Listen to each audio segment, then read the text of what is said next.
Hey, what's going on everyone? It's Griffin here, and in today's video we're talking motovlogging setup. So if this is something that you have tried doing before, chances are, in theory, it sounds really simple, but in practice, completely different ballgame, right? We're talking mitigating wind noises, road noises, etc., while still steering your bike and having crisp audio from your voice within the helmet. So in today's video, we're going to be looking over the camera setup and the microphone setup that I have fine-tuned now after a couple of seasons to get audio that is crisp like this. This bike is great.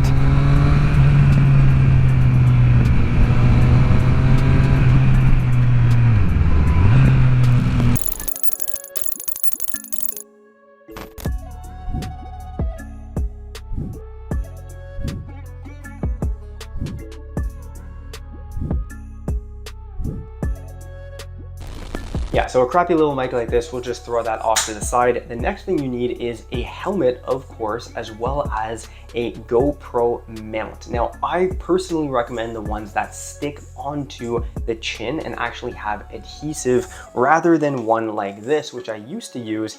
I thought it would be more convenient because you can take it off and it's not permanent. However, what ends up happening is it's a huge waste of time, first of all, putting it on all the time and adjusting it, but it also has these straps that go over and into the helmet, not allowing you to fully close it.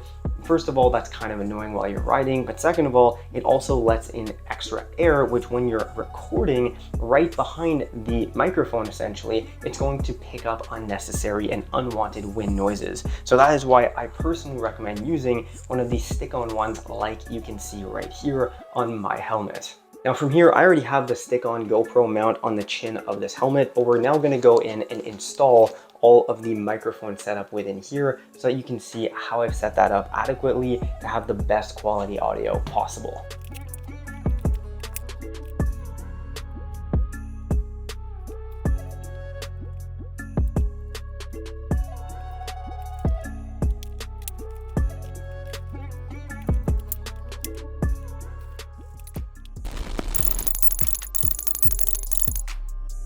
All right, so here we are out in the boonies. As you can see, I took my bike out here so that we could have, undisturbed roads, and I can show you how the GoPro settings should be set to achieve the proper type of motovlogging setup that gives you that nice motion blur and that you can color grade accordingly. So let's hop on the bike. We're gonna go this way. There's a really nice road, and I'm gonna show you exactly all the settings step by step. Let's do it.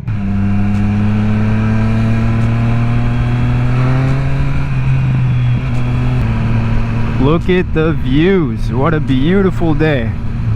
Nice road, decently for Canada. And we got the nice mountain views here. Really nice.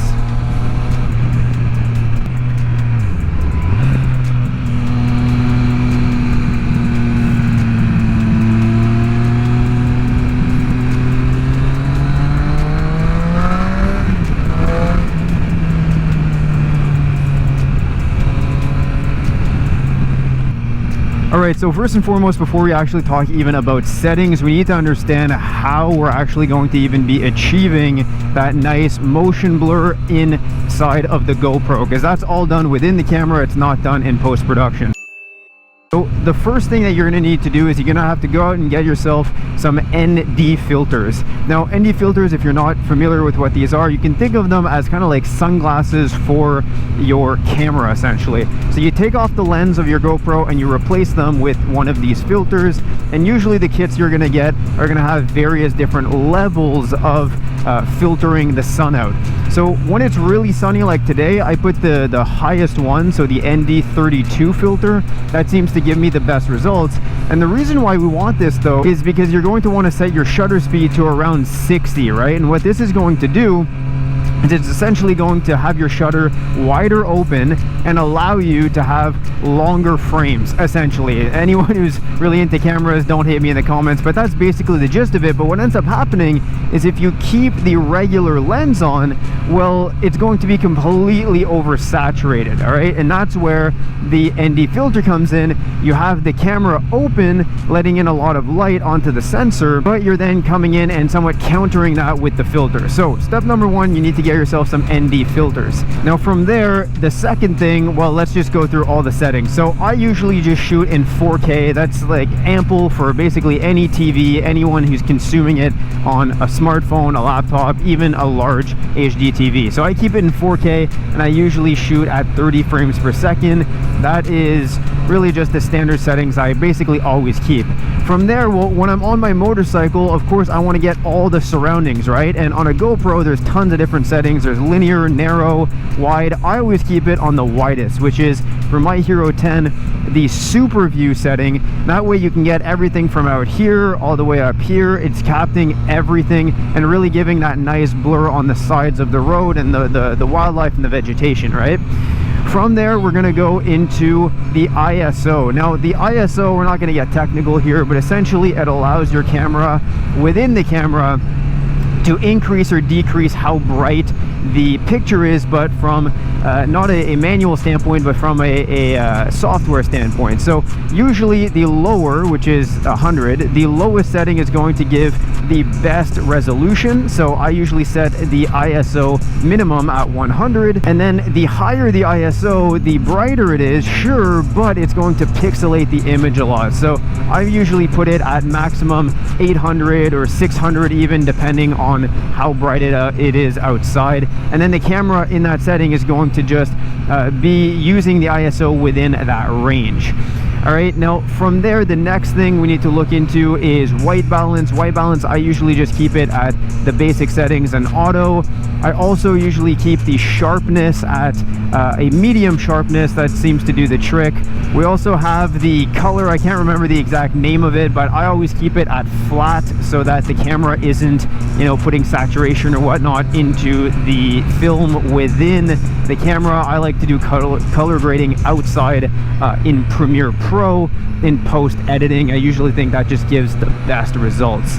So that is pretty much the gist of all the settings. Oh yeah, a couple other things. Hyper smooth, right? So the GoPro has a really good internal camera for shakiness, right, and smoothing out that shakiness. For example, it would do a good job on this terrible road, but I usually keep it at either off to give that really nice, you know, motorcycle look, as if you're riding on the bike yourself, or if I know I'm going on a really bumpy road, well, I might actually end up putting that on the middle of the way settings, just so it, oh my gosh, so yeah, this would be, oh man, that would have been a really good time to have some hyper smooth on. But hey, at the same time, you probably felt that through the video as well. So that's something that I usually keep at off.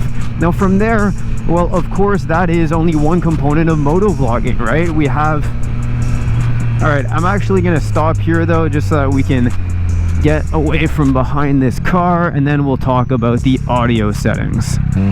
Okay, let's try this again so that we're not behind a car. All right, so of course the video aspect is only one half of motovlogging, right? We also need to consider the audio settings. We already looked earlier at what microphone I use and how I plug it into the GoPro. Now, here's the thing though, if you don't have a GoPro Media Mod, you're gonna need to get an adapter that looks something like this. I'll put it on screen.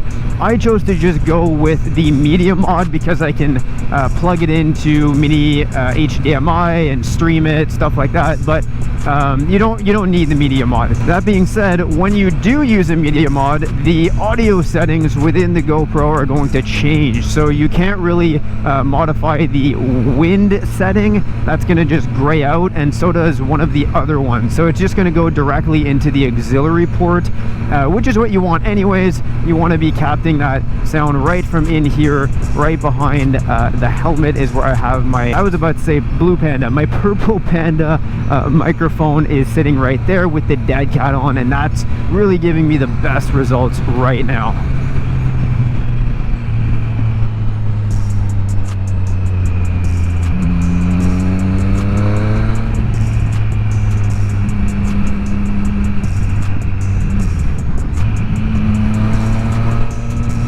See if we got a friendly here. We do have a friendly. All right, so yeah guys, that pretty much wraps it up. Thanks a lot for watching today's video. If you enjoyed it, make sure to hit that like button, subscribe as well for more motorcycling and moto vlogging content.